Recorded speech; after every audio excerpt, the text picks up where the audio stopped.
Tuhan, mari buka Alkitab kita di dalam Kejadian pasal yang ketiga, ayat yang ke-6 dan 7. Kejadian pasal yang ketiga, ayat 6 dan 7. Kejadian 3, ayat 6 dan 7. Iya. Perempuan itu melihat bahwa buah pohon itu baik untuk dimakan dan sedap kelihatannya. Lagi pula pohon itu menarik hati karena memberi pengertian. Iya. Lalu ia mengambil dari buahnya dan dimakannya. Mengambil dari buahnya dan bukan saja mengambil tapi dimakannya. Terus? Dan diberikannya juga kepada suaminya. Nah, ini perempuannya yang punya benar nih. Yang Sudah bersama, tahu salah diberikan kepada suaminya kan, gitu kan, saudara-saudara. Terus?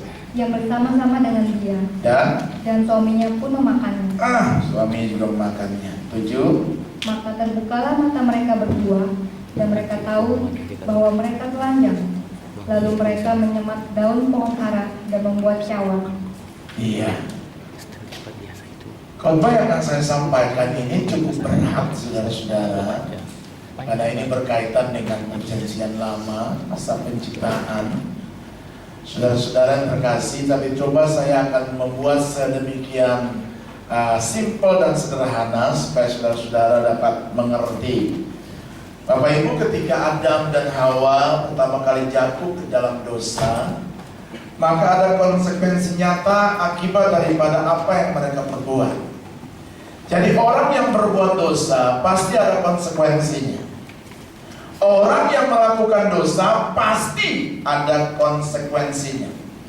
Nah, setelah mereka makan daripada buah itu, Alkitab berkata mereka apa? Mereka tahu bahwa mereka dalam keadaan apa? Telanjang. Tadinya mereka tahu tidak bahwa mereka telanjang? Tidak tahu. Kenapa? Karena mereka masih suci. Kemuliaan Tuhan masih ada atas hidup mereka, sehingga mereka tidak mengerti bahwa mereka dalam keadaan telanjang. Tapi pada waktu tersentuh oleh dosa, dari bahasa Ibrani berkata harmatia, dosa, saudara-saudara sekalian. Nah, pada waktu dia makan oleh dosa, nah kita berkata pada saat itu juga mereka ketahuan bahwa mereka sedang telanjang. Nah, persoalannya ini kadang-kadang kita sudah tahu dosa, kita ikut-ikut orang. Asal muasal daripada dosa kan saudara tahu semua. Yang pertama itu dari Lucifer. Dia ingin menyamai Tuhan sehingga jatuh dalam dosa. Yang kedua siapa lagi yang mengakibatkan kita sampai kita mengerti bahwa ini dosa? Saudara tahu? Siapa? Siapa? Ular. Betul sekali. Makanya di rumah itu tidak boleh ada yang namanya ular-ular lah. Itu lambang daripada apa? Iblis, lambang daripada setan, saudara-saudara sekalian. Yang pertama Lucifer, ia harus menyamakan dirinya dengan Allah sehingga ia jatuh dalam dosa, yang namanya dosa kesombongan. Yang kedua ular. Yang ketiga siapa lagi?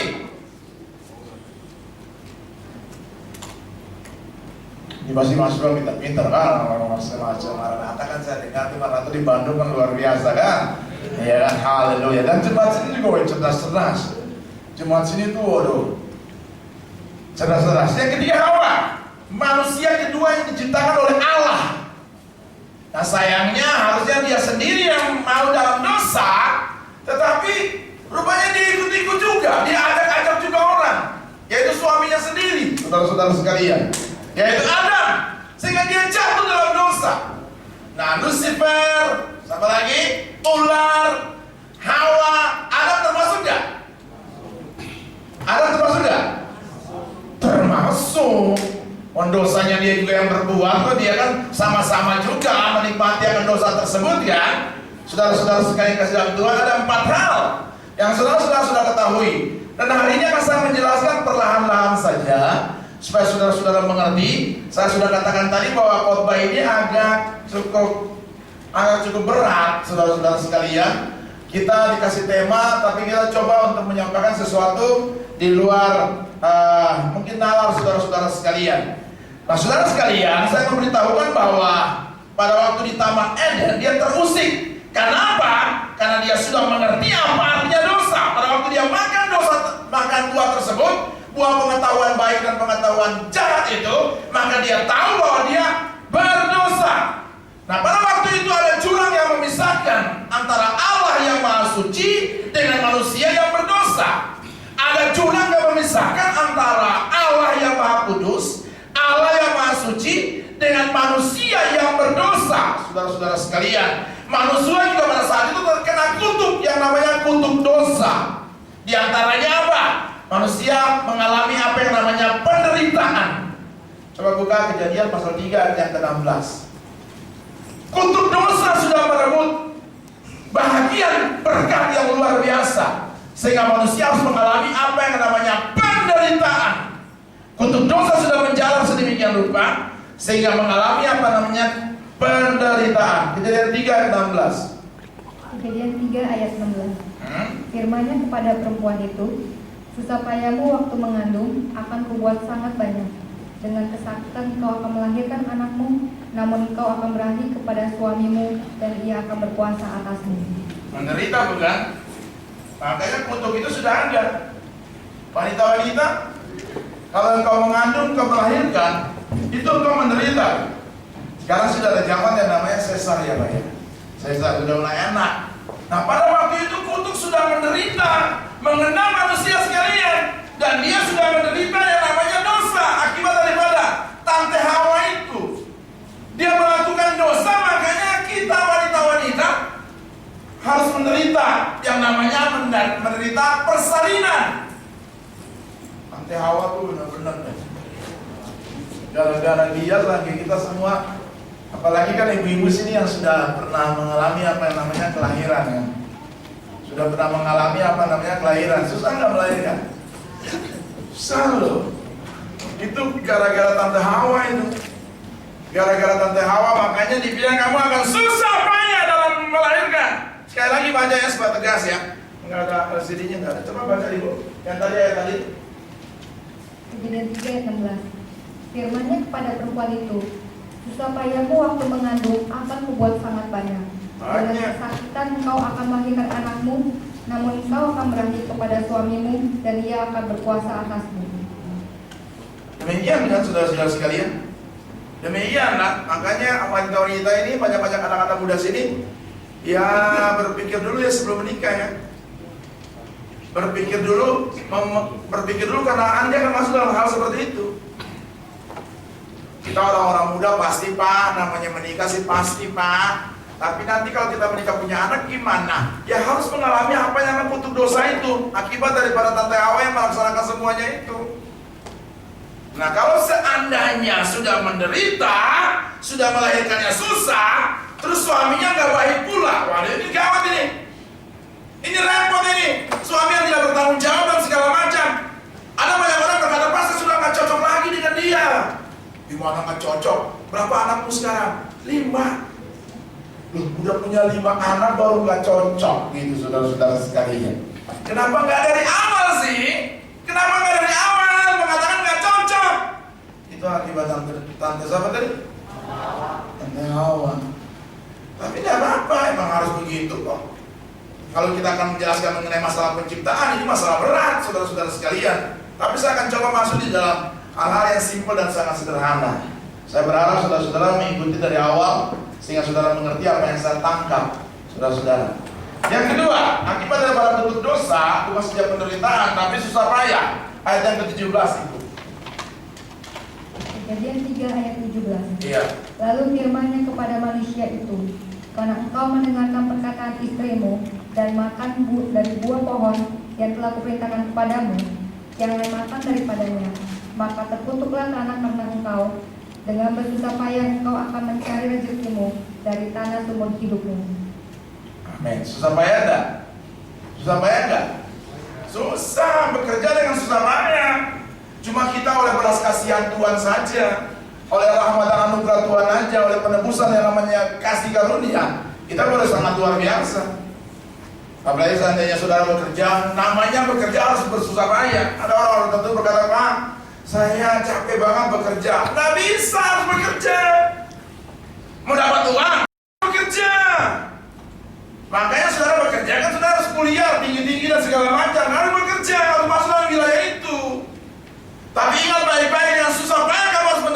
rezeki itu. Dan katanya kamu harus bekerja keras untuk mendapatkan sesuap nasi. Itulah firman Allah akibat daripada tawaran Om Adam itu. Bukan Om Adam kumis ya, Om Adam perjanjian lama itu, saudara-saudara sekalian. Memang harus bekerja keras untuk itu kok. Harus bekerja keras. Tapi karena oleh kemurahan Allah luar biasa, Tuhan memberkati kita kan dengan cara berbagai macam cara, bukan? Tuhan memberkati kita kan dengan berbagai macam cara. Tapi saya suka sekali dengan istilah yang ini, ora et labora, bekerja dan berdoa. Bekerja itu harus disertai dengan berdoa. Berdoa baik harus disertai dengan bekerja, saudara-saudara sekalian. Luar biasa. Harus ada timbal baliknya di situ, harus ada balance-nya di situ. Bekerja dan berdoa supaya mendapatkan hasil yang baik. Nah, itu digenapi dalam penebusan Yesus Kristus. Nanti akan saya bahas selanjutnya. Pada waktu semuanya menderita, semuanya selesai di atas pengorbanan Tuhan Yesus dan selesai. Amin. Makanya semuanya diberkati, berkat, saudara-saudara sekalian. Semuanya selesai oleh karena penebusan Yesus Kristus dan kayu salib. Bekerja harus, tapi ujung-ujungnya berkat Tuhan mengalir dalam setiap kehidupan kita. Amin.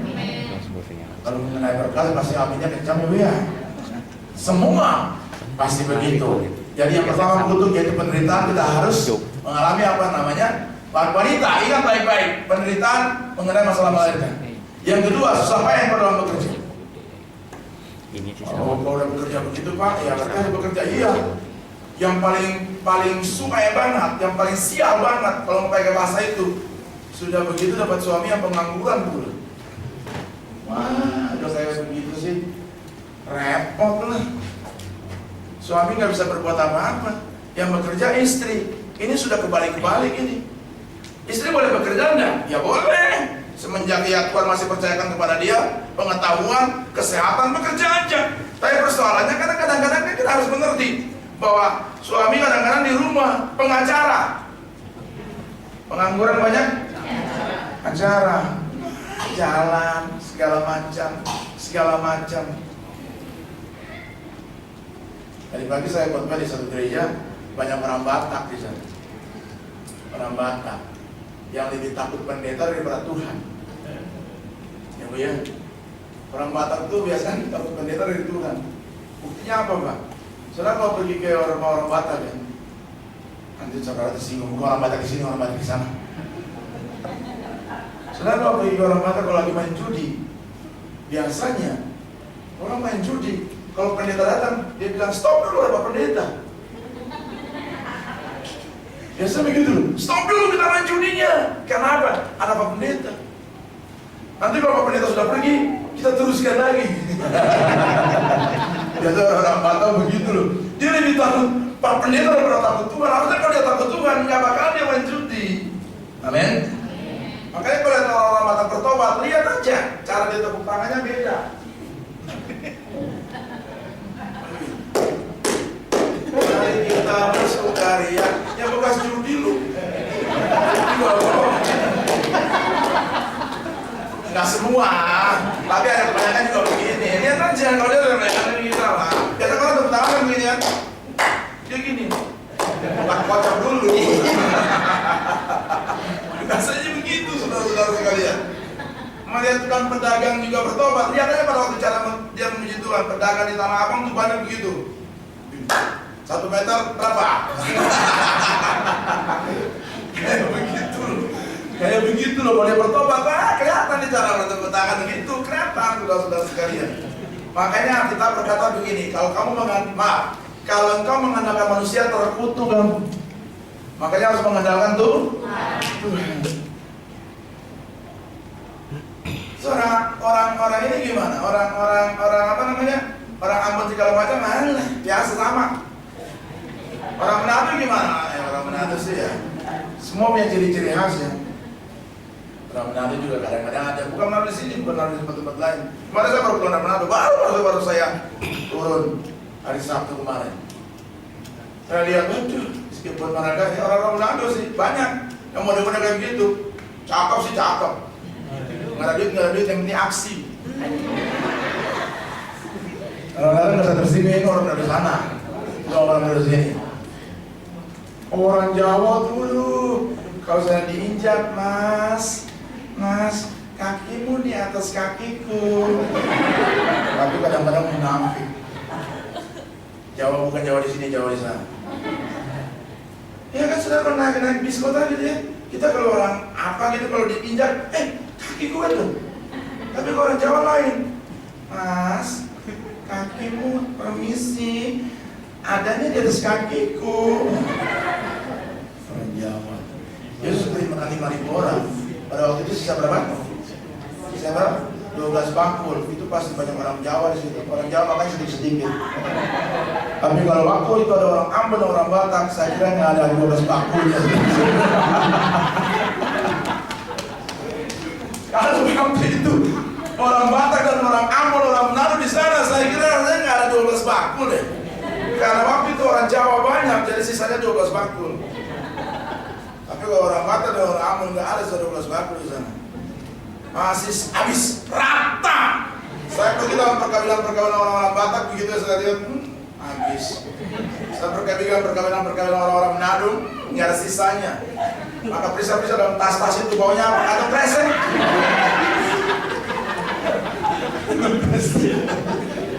Saudara-saudara sekalian, ibu-ibu, ya elah, ibu-ibu Batak, ibu-ibu Manado, biasanya begitu. Ambon, nggak di sini, KFC apa semua baik-baik lah. Di sana, di gereja yang saya pernah layani dulu, saudara-saudara sekalian, mari kita mengerti ini. Susah kita, susah kita. Tapi mau nggak mau kita harus bekerja. Ini gara-gara tante Hawa dan Om Adam ini, kita kayak begini. Coba rasanya Hawa nggak tergoda, nggak tawarkan mengenai masalah ini kepada Adam, apa akan terjadi masalah ini? Ya kalau udah kayak begitu Pak, kembali kepada penciptaan, nggak mungkin ada kita dong, betul. Ini cuma kita kait-kaitkan aja. Ini gara-gara mereka sampai kita kayak begini nih. Yang ketiga, kematian. Kejadian 3:19, lengkap satu ayat, Bu. Kejadian 3 ayat 19. Dengan berteluh engkau akan mencari makananmu. Iya. Sampai engkau kembali lagi menjadi tanah. Karena dari situlah engkau diambil. Sebab engkau debu dan engkau akan kembali menjadi debu. Amin. Sebab engkau apa? Debu dan akan kembali kepada? Oleh sebab itu jangan sombong kita. Jangan sombong. Kamu debu. Kamu cakap nih, kamu dari mana asalnya? Dari debu. Coba lihat sebelah kiri kananmu kamu. Muka belakangmu, lihat, coba lihat. Debu itu. Coba lihat, semua percaya. Ini karena kita sudah dipoles saja kayak begini. Debu, makanya jangan sombong. Apalagi anak-anak muda ya, kamu sombong apa sih? Hah? Kamu sombong apa? Harusnya kamu mengucap syukur dengan apa yang kamu punya, tahu enggak? Ada istilah yang peribahasa apa tuh? Di atas dunia masih ada? Di atas langit masih ada? Langit. Kan kamu cakap, tapi masih ada yang lebih cakap dari kamu. Percaya deh.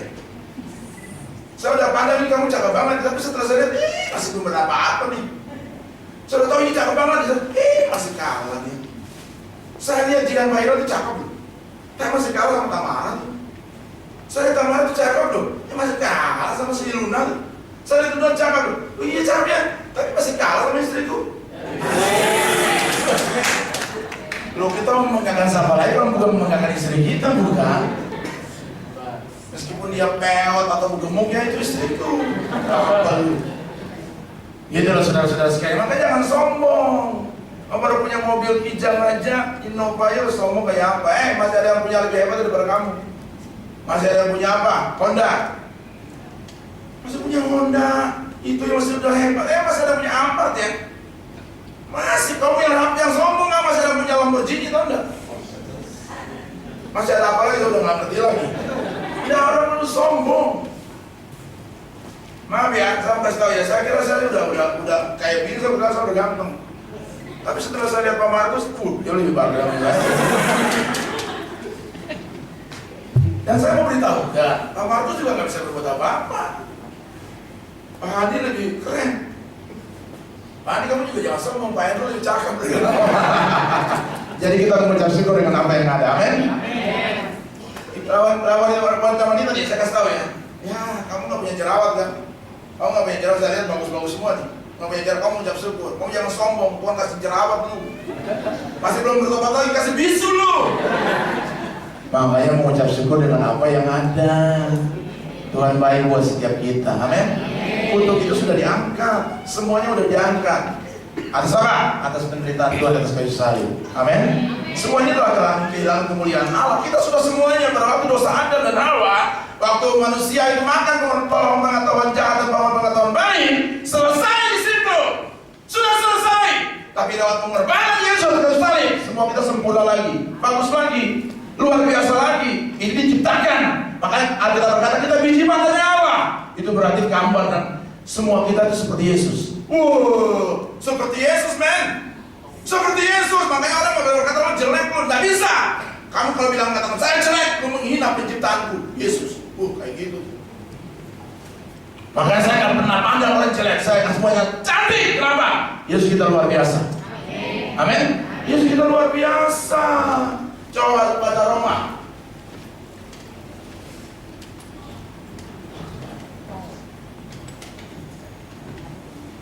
Roma pasal 6. Roma 6:23, Bu. Roma 6 ayat 23. Sebab upah dosa ialah maut. Iya. Tetapi karunia Allah ialah hidup yang kekal dalam Kristus Yesus Tuhan kita. Amin. Sekali lagi, Bu, biar mereka mengerti bahwa dosa itu sangat luar biasa kejamnya. Roma 6 ayat 23. Sebab upah dosa ialah terus, Bu. Sebab upah dosa ialah maut, tetapi karunia Allah ialah hidup yang kekal dalam Kristus Yesus Tuhan kita. Amin. Amin. Kasih tahu pada kiri kanan muka belakangmu, upah dosa maut ya. Kasih tahu. Udah? Udah? Sekarang kasih tahu lagi. Makanya lo hati-hati. Makanya lo hati-hati. Hati-hati. Kita aja kayak gini, pendeta aja kadang-kadang ampun deh. Kita ini udah banyak banget bertobat. Kalau enggak, waduh, mati gitu. Saya nggak mau ngomong di sini ya. Saya mau ngomong di Kelapa Gading aja, tempat saya tinggal. Kurang cantik apa mereka di sana? Anak-anak muda pakai celana adiknya. Kenapa celana adiknya kurang bahan? Pakaian juga saya yakin itu pakaian adiknya tuh. Karena kelihatan pusar segala macam. Bagus apa? Lagi mode om, mode tren om. Persoalannya udah lo itu nggak bagus tau udah.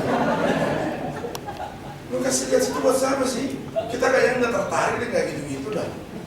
Yang penting dari dalam tau nggak? Amin.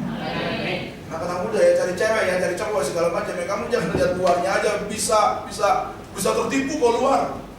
Bisa tertipu. Berapa kali saya ditipu? Contoh. Dulu saya kuliah. Ada satu yang, hebat dandanannya, hebat, agak gotak-gotak dikit. Saya kira dia dosen. Saya diketahui sama mahasiswa saya, teman-teman saya. Setiap saya ketemu dia, Siapa? Pak. saya tertipu banget. Pada akhirnya saya tahu bahwa kita sama-sama mahasiswa. Waduh, saya ketawa-ketawa bulan siang Pak, sore Pak, sekarang tertipu dengan luarnya. Waduh, sama-sama mahasiswa, pelajaran bahasa Inggris, pelajaran bahasa Yunani. Kayaknya dia lebih goblok dari gua dah.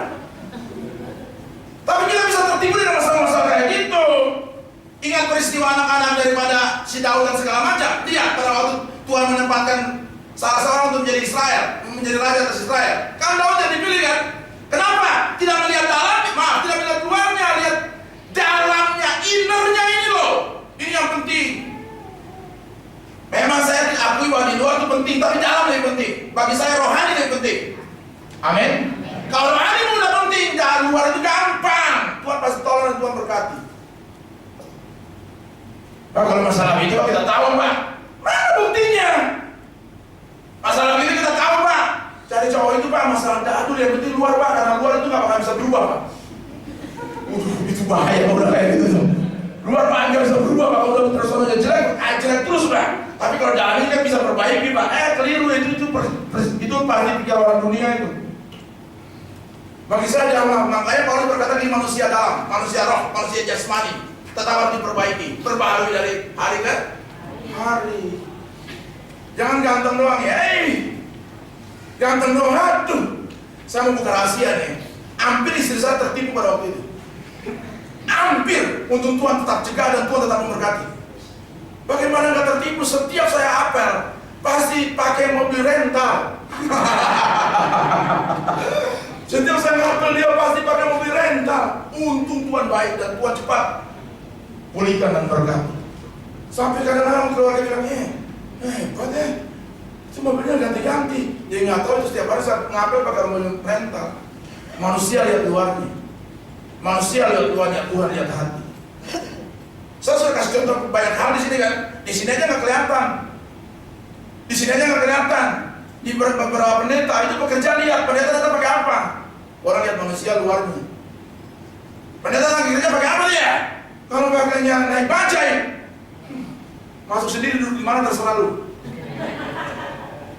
Udah bagi bajai kan? Terserah. Bapak mau duduk di mana silakan. Tapi kalau datangnya pakai mobil mewah, mari Pak, mari Pak, mari Pak. Kalau bisa Bapak dimimpas sekalian Pak. Kayak begitu kan manusia kayak begitu. Umumnya kayak begitu. Kan kasih anak muda. Kamu lihat perempuan, kamu lihat laki-laki. Yang kamu lihat apa sebenarnya? Ini benar nggak sih? Tulus nggak sih? Tulus nggak sih? Kasih tepuk tangan dulu dong. Dan saya katakan sih, kamu tidak akan pernah salah dalam hidup. Kalau engkau baik, kau perbaiki hidupmu luar biasa kalau diberkati itu. Daripada ganteng-ganteng, waduh, belum tentu juga dia punya apa-apa segala macam. Iya, belum punya apa-apa. Belum tentu sedikit dia. Siapa tahu hasilnya nggak benar. Siapa tahu rumah cuma gaya doang. Zaman sekarang gitu loh. Dia sudah mendapat sesuatu dari kamu baru dia tinggalin kamu. Waktu zaman Valentine kemarin, kamu dikasih coklat nggak? Kamu dikasih kembang nggak? Dikasih, oke dikasih. Terus setelah itu dia minta apa dari kamu? Dia minta apa? Cuma kasih coklat 20.000, mintanya aneh-aneh. Cuma kasih kembang yang kamu beli di lampu merah 10.000, kamu minta aneh-aneh. Manusia tuh kayak begitu. Manusia tuh kayak begitu pada umumnya. Yang saya bingung ya Pak, yang saya bingung, kamu cuma kasih 20.000 silver pin itu, terus kamu minta yang aneh-aneh. Kamu sayang aku nggak? Sayang. Ya kalau kamu sayang, kamu buktikan dong. Apa yang kamu buktikan? Hah? Apa yang kamu buktikan? Ya, buktikan dong cintamu padaku seluas samudra Pratmu. Saya sudah sering bilang kan orang, kita bersuara gunung apapun aku daki, seberangi lautan, lu aja gak bisa berenang kok seberangi. Ayolah Pak, Bu, anak-anak muda rasional sedikitlah dalam memilih. Rasional sedikit dalam memilih. Ada seorang anak muda yang untuk ukuran dia gak ganteng-ganteng amat, tapi dia datang kepada pendeta, dia berkata gini, pendeta, kalau kasih masukan dulu, ini saya mau pingin berdua-berdua kok nggak bisa ada jodoh ya. Mukanya standar-standar. Pendeta bilang, oke, saya berdoa buat kamu. Tapi kamu minta seperti apa? Lihat. Dia bilang gini, ya seperti Luna Maya lah. Lu ngerti, ampun deh. Lu standar kayak gini mintanya aneh-aneh. Standar loh, mintanya aneh-aneh. Terus dia bilang cuma begini, kalau gitu saya kasih buat kamu syaratnya ini. 3B. Apa pendeta? Berdoa. Oh, doa jago. Doa jago Pak Pendeta. Saya doa setiap hari. Oh, bagus. Satu lagi B, apa Pak? Berpuasa. Puasa Senin Kamis Pak. Semuanya bagus. Oh, berarti kamu gagal satu ini. B apa? Bercerminlah. Cermin dong. Pakai rasional ya, standar-standar, nggak usah perlu yang aneh-aneh dulu. Kadang-kadang kita minta sesuatu tidak sesuai dengan apa yang Tuhan inginkan dalam setiap kehidupan kita.